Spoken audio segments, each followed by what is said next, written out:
जय Bhim guys, कसे आहेत तुम्ही सगळे? हा बघा आमचा झार जो की पप्पाकडून फुटला, पाणी आणायला गेले होते. याताने तो झार फुटला. ही बघा पाल.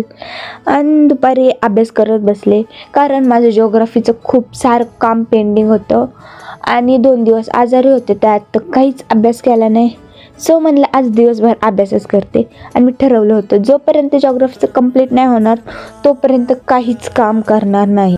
मग जी एकदाची अभ्यासाला बसले त्यातच अख्खा दिवस गेला, ना आंघोळ केली ना काहीच. नंतर लिहून इतका कंटाळा आला, म्हणलं जाऊ दे आता नंतर लिहित बसते. उठले आणि मग टाईम बघते तर टाईम झाला होता 5:30.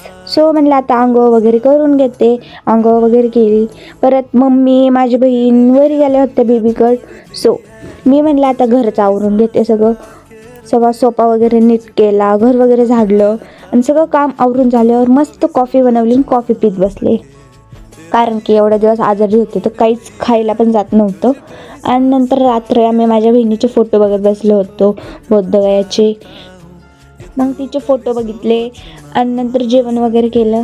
असं होतं माझा आजचा दिवस. व्हिडिओ आवडला असेल तर लाईक करा आणि पुढच्या ब्लॉगसाठी फॉलो करा. Okay, bye.